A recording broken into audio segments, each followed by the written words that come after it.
Hello learners, I am Dr. Nidhi Singh. Today we are going to talk about Earth's interior and its material. So in this session we will be talking about Earth's interior, secondly materials that form the Earth's surface, types of rocks and economic significance of rocks. So first of all we would like to talk about Earth. The Earth is the only planet which has developed life. It's spherical in shape and the land features do not retain their fixed form. Instead, their shape is constantly changing. How come these shapes are changing on the earth's surface of all the landforms? So, there are two forces that are responsible for that. One is the exogenetic forces and the another is endogenetic forces. Exogenetic forces act on the earth's surface, that is above the earth's surface, while the endogenetic forces are acting on the area below the earth's surface, that is inside the earth's surface. These two forces, exogenetic as well as endogenetic forces, they result in disintegration of rocks, shaping new landforms, and there is formation of soil with these two forces itself. Now, we'll talk about Earth's interior. It's impossible to know what is there inside the Earth's surface with direct observation. So, what are the reasons for that? One is that it has a huge size. So, it's not possible to go inside and then see what's there inside the Earth's surface. Secondly, there is rapid increase in temperature below the Earth's surface, and this can melt even the hardest of the drilling tools that if we send there. So, because of these two reasons, it is very difficult to observe what is there inside the earth's surface with direct observation. Now, the structure of earth's interior. So, the earth's interior has different layers and it is in the form of concentric layers. Concentric means there is one center and then there are rings. So, of all the circles there is a single common center. So, for earth also there is one center and then different layers are there one after the other in a concentric ring form, like just like an onion. You can see in the picture the earth has different layers in the concentric ring form. Its core, mantle and the crust. Now, there are three layers of earth. One is core, that is the innermost layer. Second is the mantle, the layer above the core, and then crust, the outermost layer where we all live in. So, it's from inside to outside, it's core, mantle and then crust. Now, first of all we will be dealing with core, that is the innermost layer of the earth's surface. This is the innermost layer and it ranges from about 3500 kilometers in radius. It is the densest layer where the density ranges from 9.5 to 14.5 or more. It is composed of iron and nickel and therefore, it is known as knife. Extends from center of the earth to 2890 kilometers. There are two sublayers of core. One is inner core, that is solid in nature, and another one that is outer core, that is semi-liquid in the nature. You can see in the picture also. Now, the second layer is mantle. Mantle surrounds core. It is a rock shell which is about 2900 kilometers thick. It is composed of basic silicates. Its constituent elements are magnesium and silicon, that makes it CIMA. Its density varies between 3.3 to 5.7 and it extends from 2800 kilometers to 100 kilometers from inner side to the outer side. You can see in the picture again. The third layer is crust or the outermost layer. It is also known as lithosphere. The density of this layer varies from 2.70 to 2.95. Its constituent elements are silica and aluminium. So, it is also called Sial. It is the outermost part of the lithosphere and it is also known as crust and it ranges between 8 to 40 kilometers. So, you can see the diagram in this again. The outermost layer is called Sial and it is also called crust and lithosphere. Now, we will be discussing about the temperature of Earth's interior. There is rise in temperature with increase in depth.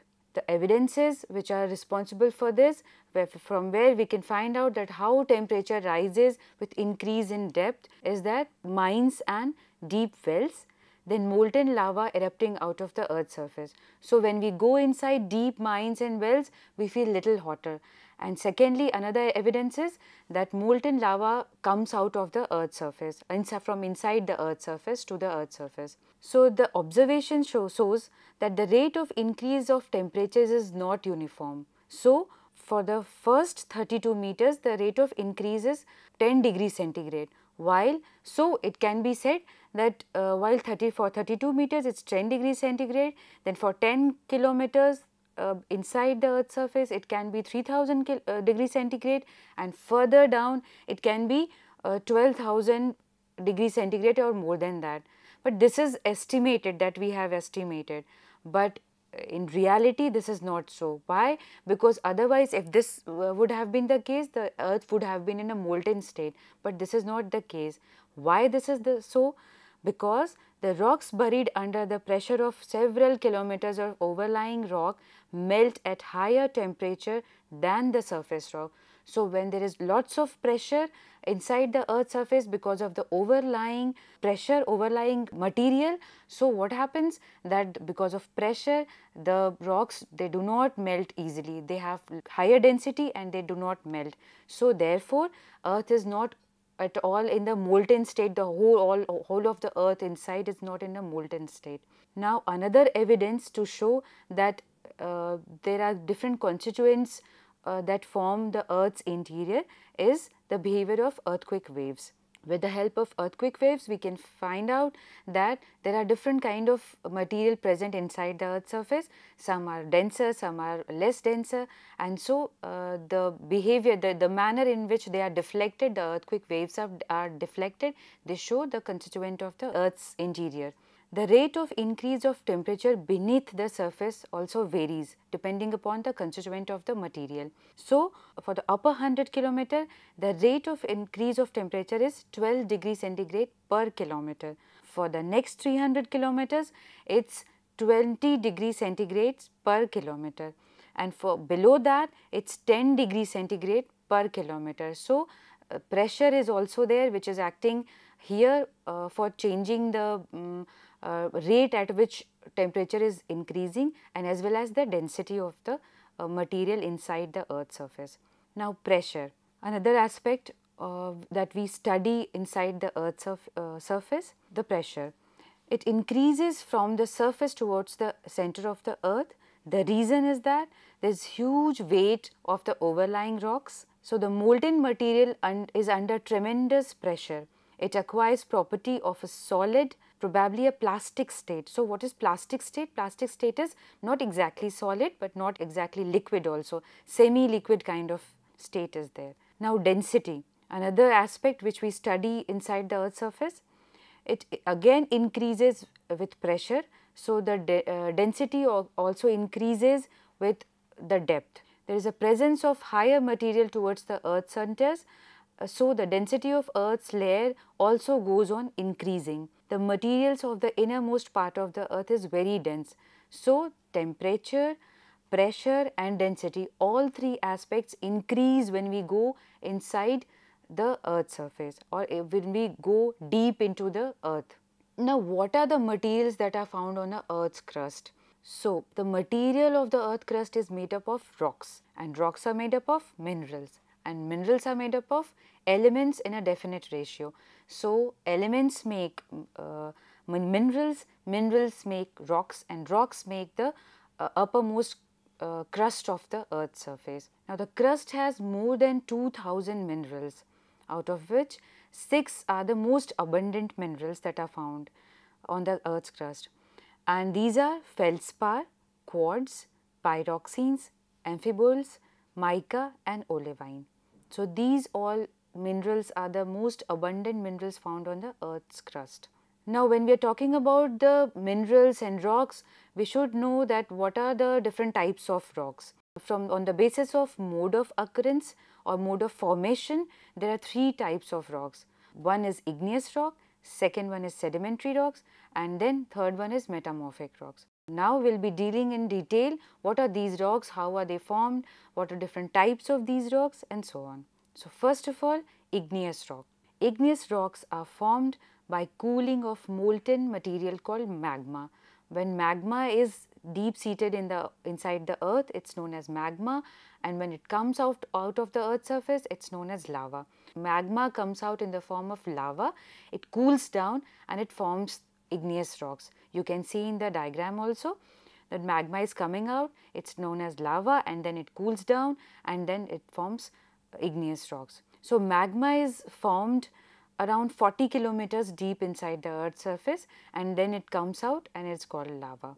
Now igneous rocks comprise of the earth's surface mainly. All other rocks are derived from them, therefore igneous rocks are also known as parent of all rocks or the primary rocks. 95% volume of the outermost 16 kilometer of the earth is made up of igneous rocks. Now there are different types of igneous rocks also. On the basis of mode of occurrence, there are extrusive igneous rocks and then intrusive igneous rocks. Extrusive igneous rocks are formed by cooling of lava on the earth's surface. So when the lava reaches the earth's surface, then it cools down quickly, very rapidly. So because it's in contact with the atmosphere, and so the mineral crystals that are formed are very fine. These are also called volcanic rocks, and the examples are gabbro and basalt. Basalt, you can see a picture of basalt in the slide. Now these are mainly found in the volcanic areas. For example, in India, Deccan Plateau's Regur soil in India is derived from lava, and the Deccan Plateau is a result of igneous activity, and igneous rocks are found and abundant in the Deccan Plateau. Now you can see different types of igneous rocks in the slide or in the picture given. Extrusive rocks are there, intrusive rocks are there, and various other types of intrusive and extrusive rocks are given in the picture. Now the second type of igneous rock is intrusive igneous rocks. These are formed when magma solidifies below the earth's surface. So the cooling is slower, it's not directly in contact with the atmosphere. So the granules that are found or the crystals that are formed are large in number. Sometimes we can see even with our naked eyes also. So some of the common forms of intrusive igneous rocks are batholiths, sills and dikes. Batholiths are dome shaped, sills are horizontally formed, and dikes are vertical in nature. Some of the examples are granite and dolerite. You can see the picture of granite. Granite is commonly found in our kitchens and various other, in our houses also, in shops and everywhere. So in granite, if you observe, the crystals are not very fine. We can see them with our help of our open eyes also, naked eyes also. So there are two types of intrusive igneous rocks also. One is plutonic rocks that are deep seated intrusive rocks, and then hypabyssal rocks that are found at shallow depths. Now different forms of intrusive igneous rocks you can see in the picture. First is batholith, that is dome shaped. Second is sill. You can see the horizontal banding. The dark color rocks are sill, found igneous rocks that have been intruded into the existing rocks. And then the third one is the dike, that these are vertical in nature. The dark color igneous rocks you can see are the dikes that have been, when the lava get intruded into the existing rock, and then dike was formed. Now on the basis of chemical properties also, there are different types of igneous rocks. One is acidic rocks and another one is basic rock. What are acidic rocks? These are formed of acidic lava. These are composed of 65% or more of silica. And these are light in color, hard and very strong. Example is granite. You can see another example of granite in this picture. You can see the crystals very easily in this. Another one is basic rocks. These are formed of solidification of basic lava. It is composed of less than 55% of silica, more of iron and magnesium. These are dark in color and weak, so they are easily weathered. Examples are gabbro, basalt and dolerite. You can see the example of basalt in the picture. Another type of rock, major categorization, is sedimentary rocks. So what are sedimentary rocks? These are formed by successive deposition of sediments. What are sediments then? This is the debris eroded from any previously existing rock, and any previously existing rock can be igneous or metamorphic in nature, or a old sedimentary. A pre-existing sedimentary rock can also be eroded, sedimented, and then sedimentary rocks are formed. The sedimentary rocks have a very peculiar characteristic that these have stratifications or layers. So, therefore, they are also called stratified rocks. The thickness of strata varies from few millimeters to several meters. One of the best example of sedimentary rocks is yellow sandstone is widely found in Rajasthan, and you can see several buildings, several houses made up of yellow sandstone. Red sandstone is also widely found in India, and Red Fort and various other forts are made up of red sandstone. Now, another very important characteristic of sedimentary rocks is that they contain fossils. What are fossils? These are the solid part of an impression of a prehistoric animals or plant embedded in rocks. So, this can be solid part of any plant or animal, or impression of that, or a pre-existing plant or animal. So, these are found widely spread on Earth's surface at shallow depths.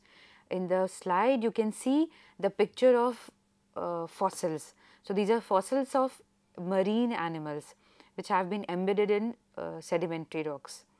Now, some of the examples of sedimentary rocks, as already mentioned, sandstone, shale, limestone, coal, dolomite, and several other several other rocks are also there. The process of formation of sedimentary rocks can be seen in the diagram. First is disintegration of rocks, that is already existing igneous, metamorphic or sedimentary rocks. Then these disintegrated rocks are result in sediments, then these sediments are transported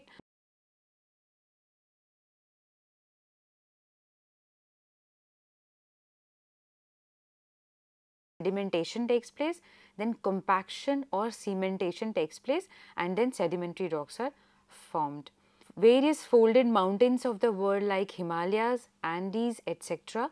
are formed of sedimentary rocks. Now, the third major categorization of rocks is metamorphic rocks. Metamorphic rocks are formed under influence of extreme heat and pressure on sedimentary or igneous rocks. So, when extreme heat or pressure is subjected to any igneous or sedimentary rock, then metamorphic rocks are formed.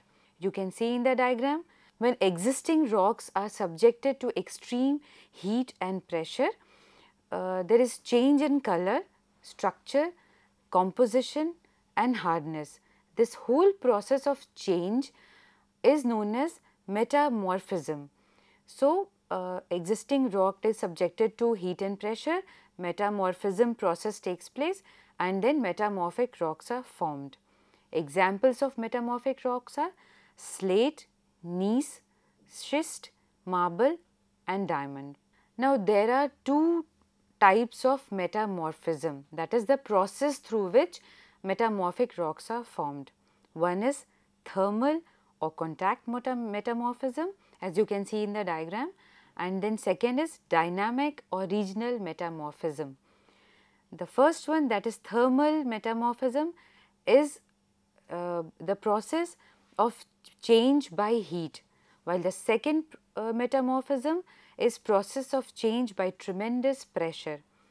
So, what happens is magma comes out in the form of lava, and then there is contact with surrounding rocks. This lava bakes them and changes their shape, color, hardness, etc., and then metamorphic rocks are formed. These are some of the examples how parent rocks change into metamorphic rocks.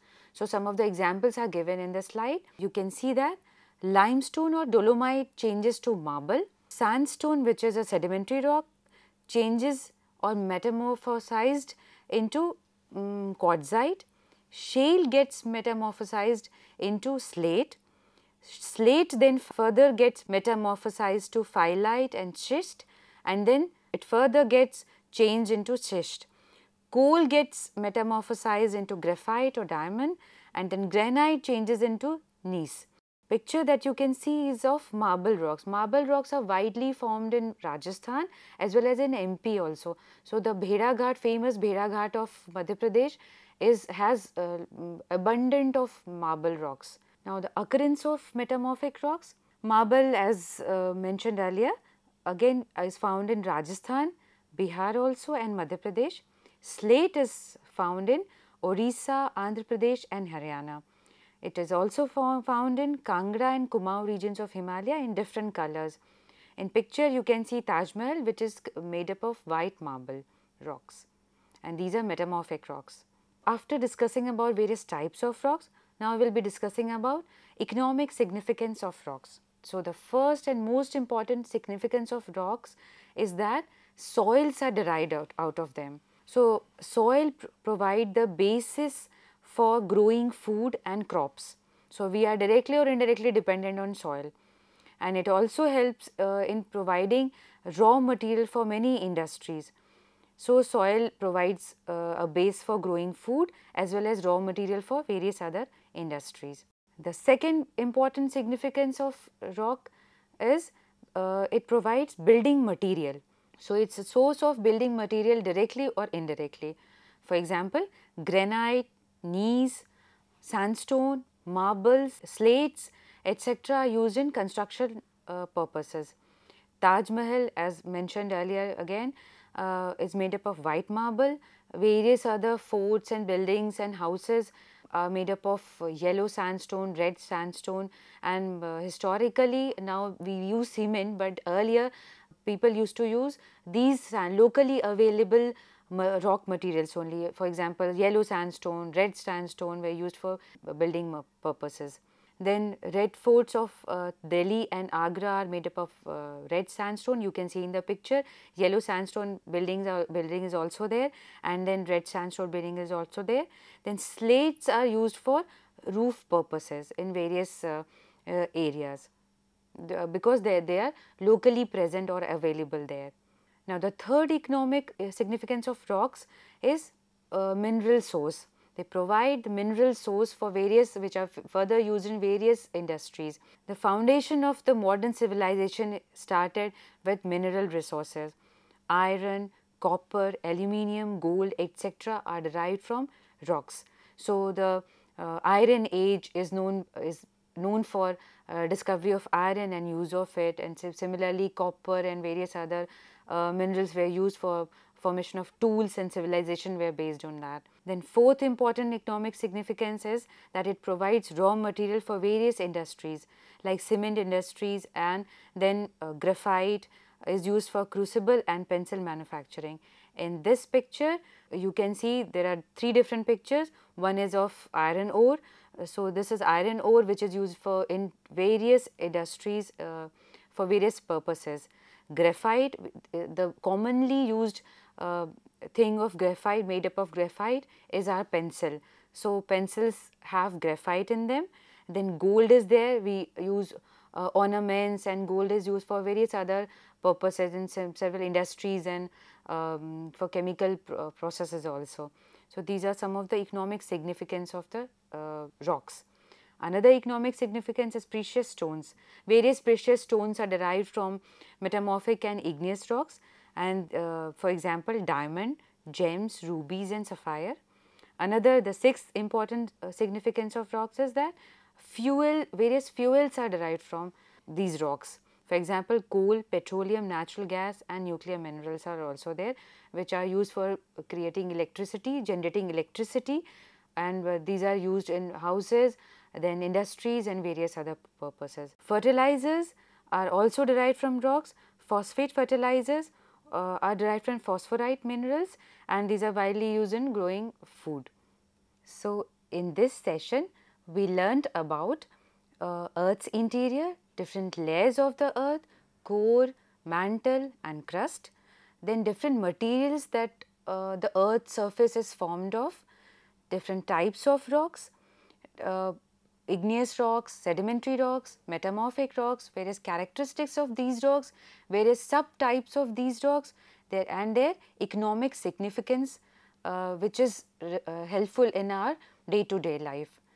So, I hope you must have understood and learned the session and the various things talked about in this session. Thank you.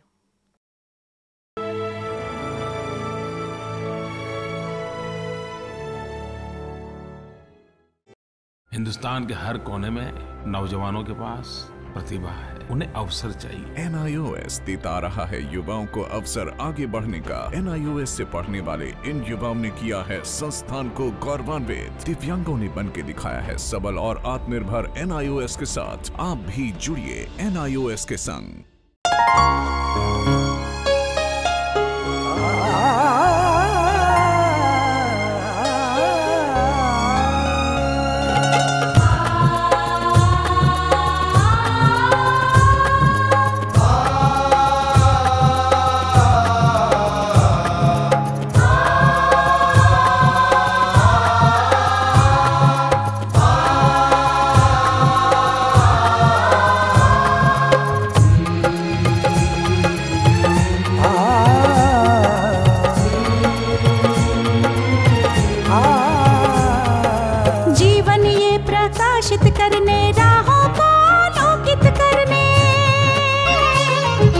जीवन ये प्रकाशित करने, राहों को आलोकित करने, हम अपना दीपक स्वयं बने, हम अपना रास्ता स्वयं चुने। हम अपना दीपक स्वयं बने, हम अपना रास्ता स्वयं चुने। जीवन ये प्रकाशित करने, राहों को आलोकित करने।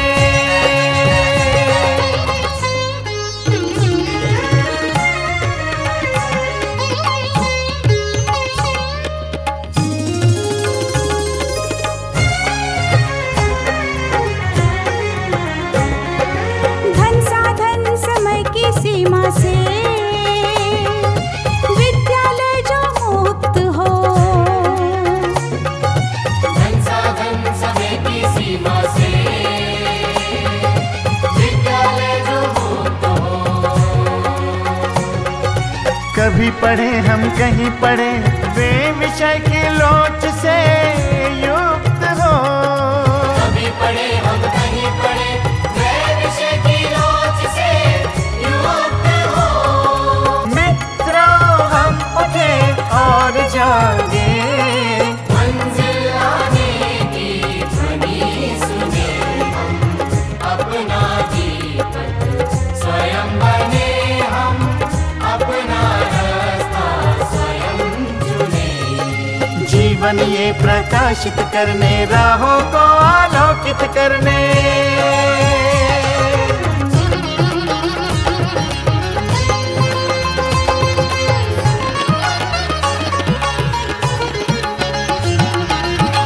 राष्ट्रीय मुक्त विद्यालय का है द्वार खुला सबकी खातिर। शिक्षा परीक्षा का अवसर एक बार ही क्यों मिलता फिर।